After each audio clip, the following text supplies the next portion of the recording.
इस बार जो flash floods, excessive monsoon और वेस्टर्न डिस्टर्बेंसेस की वजह से आए, उसके अंदर हमने रिव्यू लिया है। अप्रॉक्सीमेटली 1350 के लगभग हमारे गांव इफ़ेक्टिव है और आज उन इफ़ेक्टेड गांव की संख्या थोड़ी सी और बढ़ सकती है, क्योंकि घग्गर का जो फ्लो फतेहाबाद के बाद पंजाब के सरदूलगढ़ और आगे सरसा में आया है, वो भी 30,000 क्यूसिक के खतरे के मार्ग के ऊपर 50,000 क्यूसिक चल रहा है। एहतियातन प्रबंध सारे कर लिए गए हैं। जहाँ पर हमारा फर्स्ट बांध ब्रीच हुआ है, इमीडिएटली उसको प्लग करने का प्रयास किया गया है। जो फ्लैश फ्लड्स के कारण नॉर्दर्न हरियाणा में डिस्टर्बेंसेस आए थे, उसमें प्राथमिक तौर पर अम्बाड़ा ज़िले में जो ड्रिंकिंग वाटर के हमारी डिस्ट्रीब्यूटिंग सिस्टम था, उसको रिकवर करने के लिए फर्स्ट फेज़ का काम चल रहा है। पानीपत में यमुना नदी 2 जगह ब्रीच हुई थी, उसको कल शाम तक पूरा पैचअप कर दिया गया था। करनाल में 2 जगह ब्रीच आया था, उसके अंदर एक ब्रीच को हम प्लग इन कर पाए हैं और एक को आज देर रात तक हम प्लग इन कर पाएंगे। सोनीपत के अंदर कोई भी ब्रीच बांध के उपरांत नहीं हुआ था, मगर कई ऐसे गांव थे जो सबमर्ज्ड एग्रीकल्चर एरिया था। मैंने स्वयं विजिट भी किया है और आज वहां पर पानी जो है वो यमुना के मेन बेसिन में रिसेंट डाउन कर गया है। दिल्ली के अंदर अभी भी वाटर लेवल्स हाई हैं।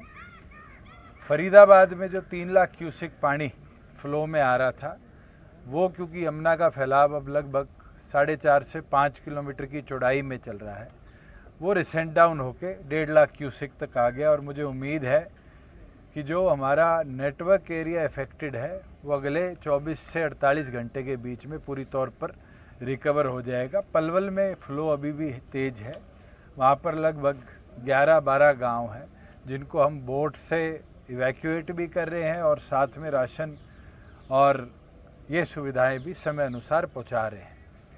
आज सारे डिप्टी कमिश्नर्स को एसडीआरएफ की जो नई गाइडलाइंस है, उसकी हमने हिदायतें भेज दी है। साथ में जो एफसीआर लेवल की पावर्स थी, वो भी आदेश दे दिए हैं कि उसका लीगल रिव्यू करके डिप्टी कमिश्नर्स को अगर इमीडिएटली वो डेलीकेट कर दी जाए तो हम उसको तुरंत करने का काम करेंगे। अप्रॉक्सीमेटली 148 जगह रोड नेटवर्क्स में पीडब्ल्यूडी के ब्रीचेज आए हैं, जिसको हम पूरा ऑन पेपर ले चुके हैं और एस्टिमेशन 230 करोड़ का इस पे आने वाले भविष्य में खर्चा पूरी तौर पर दुरुस्त करने के लिए आ सकता है पोस्ट मॉनसून। उसके लिए कमेटी भी बना दी गई है और जो एग्जेम्पशंस हमने देनी है डिस्ट्रिक्ट लेवल पे काम गति के साथ हो, उसके भी आदेश आज शाम तक जारी हो जाएंगे, जिससे अगले 1 सप्ताह में टेंडर प्रक्रिया के साथ साथ जो काम है मेजर वर्क्स का, उसको हम टेकअप करेंगे। एक निर्णय जरूर लिया गया है कि जो कल्वर्ट्स जहाँ रोड में कटाव आया है, वहाँ पे परमानेंट कल्वर्ट्स बनाने का अब हम काम करेंगे कि इन फ्यूचर अगर वाटर फ्लो रहता है तो वो हमारे रोड नेटवर्क को इफ़ेक्ट ना करे। सिमिलरली ये हिदायतें मार्केटिंग बोर्ड को और पंचायत को या और अदर यूएलबी जैसे कंसर्न डिपार्टमेंट्स है, उनको हम फॉरवर्ड कर देंगे, वो भी सिमिलर तरीके से अपने रोड नेटवर्क्स को और स्ट्रेंथन भी कर ले और इस तरह के फ्लैश फ्लड्स के दौरान जो ये ब्रीचेज आते हैं, इनकी रिकवरी के अंदर भी हमारा प्रॉपर साथ दे पाए।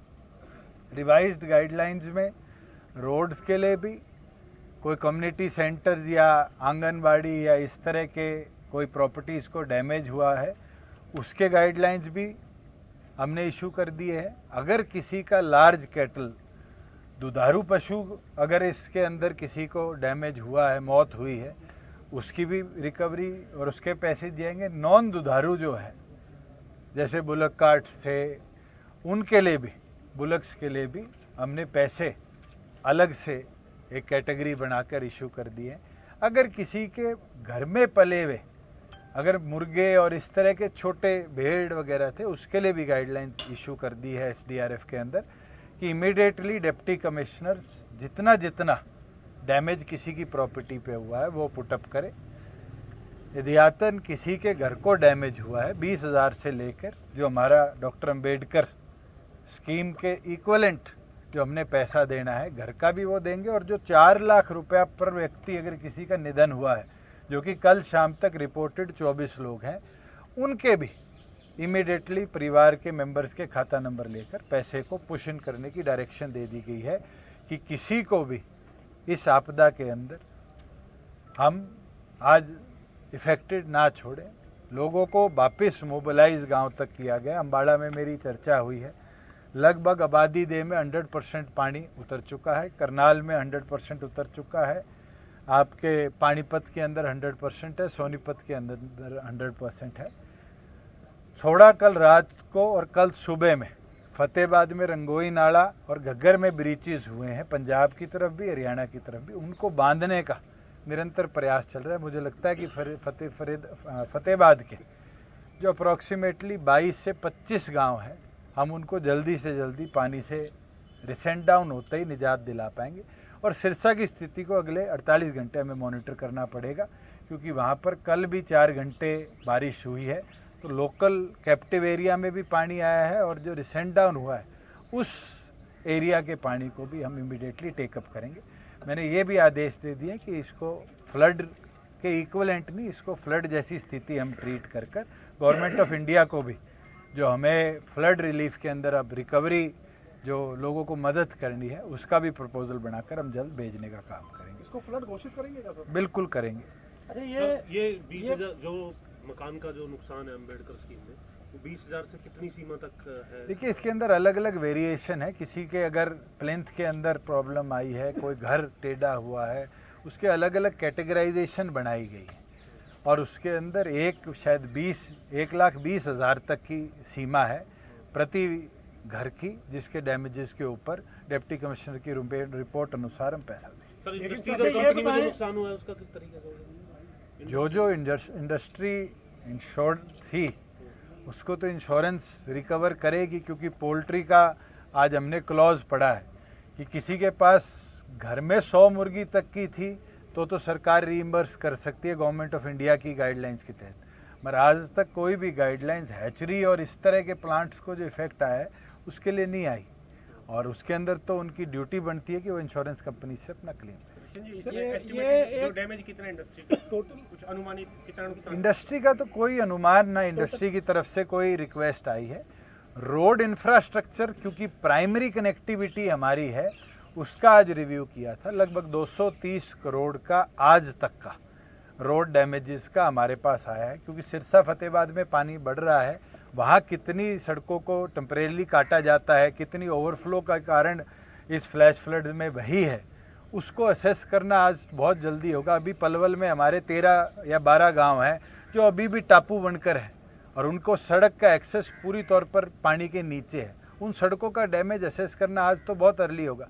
ये तो उन एरियाज़ का हम असेस कर पाए हैं जिन एरियाज़ में पानी रिसेंट कर गया। इंजीनियर्स की टीम ने जाकर सारे एरिया को देखा है।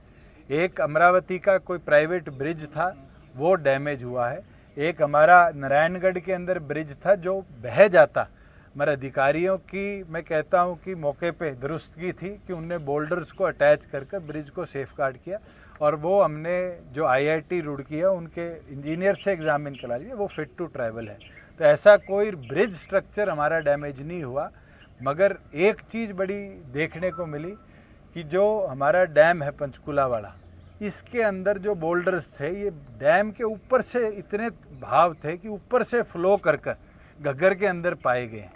तो ये बहुत बड़ा रिस्क फैक्टर होता है। उसके लिए भी हमने, क्योंकि वो इरिगेशन डिपार्टमेंट का डैम है, उनको हिदायत दे दी है कि वो भी इमीडिएटली इंजीनियर्स की टीम के साथ उसकी फिजिबिलिटी और फिट टेस्ट भी जल्द से जल्द। लेकिन सर विपक्ष ये कह रहे हैं, हमेशा आरोप लगा रहा है, अभी तक भी लगे रहे हैं कि जो बाढ़ बचाव के कार्य पहले होते हैं प्री मानसून के मौसम में, वो काम नहीं हुए, और दूसरा जो अधिकारियों में, अलग अलग विभागों के अधिकारियों में तालमेल की कमी थी। गुप्ता जी, अगर इतिहास हरियाणा का उठा के देखो, इससे जल्दी अगर कहीं पानी निकला हो इतिहास में, चाहे वो 96 की बाढ़ हो, चाहे वो 2006 के अंदर सिरसा जिले में घग्गर टूटी थी उसकी बात हो, और चाहे 1973-76 की बात हो, जितना डाटा मैंने पढ़ा देखा, मुझे नहीं लगता इससे ज़्यादा एफिशिएंसी के साथ कभी इतिहास में काम हुआ, रिहैबिलिटेशन का भी और रिकवरी का भी। और आज के दिन ये सिर्फ बेटर कोऑर्डिनेशन के कारण थी कि हम भी, अधिकारी भी सारे वॉर फुटिंग पे रहे, 24 घंटे काम किया और ये रिकवर कर पाए। यमुना का बांध जब जब टूटा है, 2-2 एक-एक महीने तक एरिया में पानी नहीं निकला। आज आप अपने पत्रकार साथियों को कहो, सोनीपत जाके देखा है, पानीपत दोनों बांध जो प्लग हो गए उनको देखा है। और अब तो हम आगे भी इसको और टेकअप कर रहे हैं कि जहाँ यमुना पे पिचवर्क नहीं हुआ आज तक, जब से बांध बने हैं चौधरी देवीलाल जी के समय से, उससे लेकर, क्योंकि मैं कई इलाके में गया हूँ, वहाँ कहा गया कि 77 में चौधरी देवीलाल जी आए थे, उसके बाद तो कोई आया ही नहीं इस बांध को देखने। आज उसको भी हम आने वाले भविष्य में कैसे कंक्रीट के साथ बंद किया जाए, चाहे उसके लिए हमें फ्लड एंड ड्रॉट से और 500,000 करोड़ देने पड़े, हम पूरे को टेकअप करेंगे। और ये चीज़ मुझे लगता है कि राजनीति इस पे करना, चाहे दिल्ली सरकार कर रही हो चाहे विपक्ष कर रहा हो, ये आज समय नहीं है। आज क्राइसिस के अंदर क्या एफिशिएंसी के साथ उसको दुरुस्त किया जाए, ये काम करने का है। और मुझे लगता है इस पूरी टीम ने, पूरी हरियाणा सरकार ने मिलकर इसको टाइम अनुसार बचा। आम आदमी पार्टी का ये भी कहना है कि जो ITO के गेट जो हरियाणा के पास मेंटेनेंस के लिए है, उनका मेंटेनेंस समय पर नहीं हुआ। इससे पहले कई बार मुख्यमंत्री जी ने कल इसकी इंक्वायरी के लिए लिखा है और मुझे लगता है 48 घंटे का समय दिया है। एक बार रिपोर्ट आ जाए फिर उस पर बोलना बेहतर होगा। भूषण जी, कल दिल्ली में बैठक होने जा रही है एनडीए की, क्या आप भी उस बैठक में होंगे? डॉक्टर अजय सिंह चौटाला जी जाएंगे और दूसरा सदस्य कौन पार्टी का होगा ये मेरे ख्याल से डॉक्टर साहब तय करेंगे। क्या पक्ष रखा जाए उसमें, क्या पार्टी तरफ से? देखिए, एनडीए की बैठक है, क्या राष्ट्रीय लेवल के नेताओं के बीच में चर्चा होगी आज कहना तो बहुत जल्दी होगा, मगर अच्छी चीज़ है कि एनडीए की बैठक रखी जा रही है और आगे इलेक्शन ईयर भी है। मुझे लगता है बेटर कोऑर्डिनेशन के लिए बहुत जरूरी भी। 2 दर्जन विपक्ष की पार्टी भी आज बेंगलोर के अंदर बैठी है सर। अच्छी बात है, पिछली बार बैठी थी उससे 2 लोग तो कम हो गए, लेकिन और आज शायद मेरे को जो अपडेट है पवार साहब भी स्वयं नहीं गए। अगर इस तरह से विपक्ष एक होके धीरे धीरे बिखर रहा है तो ये अपने आप में उस अलायंस का या उस गतिविधि का कमज़ोर होना है। लेकिन सर, ये जो एनडीए ने बैठक बुलाई है जिसमें आपकी पार्टी यानी राष्ट्रीय अध्यक्ष के नाते अजय सिंह जी को बुलाया गया है, आपकी पार्टी को बुलाया गया है, जो गठबंधन को लेकर चर्चाएं होती थी उसके ऊपर एक तरह से विराम लग गए, क्योंकि आप तो मैं 3.5 साल से बोल के थक लिया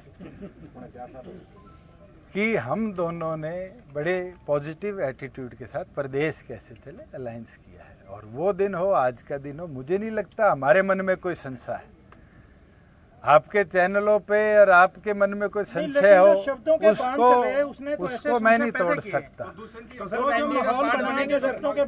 अगले चुनाव के देखिए, मैंने पहले भी कहा है और दोबारा उसको लिखवा देता हूँ आपको कि आज के दिन प्रदेश को स्थिर सरकारी सरकार कैसे मिले, उसके लिए दोनों पार्टियों ने गठबंधन किया। आगे इलेक्शंस के अंदर कैसे अलायंस आगे बढ़ेगा, ये चर्चा दोनों पार्टियों के नेतृत्व की है। दोनों बैठ के सीट शेयरिंग कैसे होगी, किस विषय पे कहाँ तक बात रखी जाएगी, वो आगे के भविष्य की बात है। क्या हमारे बीच में कोई मतभेद है? बिल्कुल नहीं है, और मुझे नहीं लगता अभी कोई पैदा होने की भी स्थिति है। सर, क्रॉप डैमेज का क्या स्टेटस है अभी? कुछ क्रॉप डैमेज को आज रिपोर्ट करना बहुत अर्ली है। जहाँ जहाँ डिप्टी कमिश्नर्स के हिसाब से 100% क्रॉप डैमेज की रिपोर्ट आएगी, 15,000 रुपये इमीडिएटली उनके खातों में ट्रांसफ़र कर दिए जाएंगे। जहाँ पर क्रॉप डैमेज 75% से नीचे रहेगी, क्योंकि उसकी असेसमेंट आज और फसल बेचने के बाद मिलकर करी जाती है, उसको समय अनुसार करना पड़ेगा। अगर हमें पार्शल रिलीज़ भी कहीं करना पड़ेगा तो उसमें बैठ के हम पॉलिसी बना लेंगे। मगर जहाँ पर फ्लड से 100% किसी का खेत वाइप आउट हो गया और उसकी ग्राउंड ट्रूथिंग होगी, जिस दिन रिपोर्ट आएगी, जैसे पहले हमने सेम डे आरटीजीएस किया था, खाते के अंदर हम आरटीजीएस कर 100% कॉम्पनसेशन देंगे। हमसे जुड़े रहने के लिए हमारे YouTube चैनल को सब्सक्राइब करें और नई वीडियो की नोटिफिकेशन के लिए बेल आइकॉन को दबाएं। अगर आप ये वीडियो Facebook पर देख रहे हैं तो लाइक जरूर करें और ज्यादा से ज्यादा शेयर करें। धन्यवाद।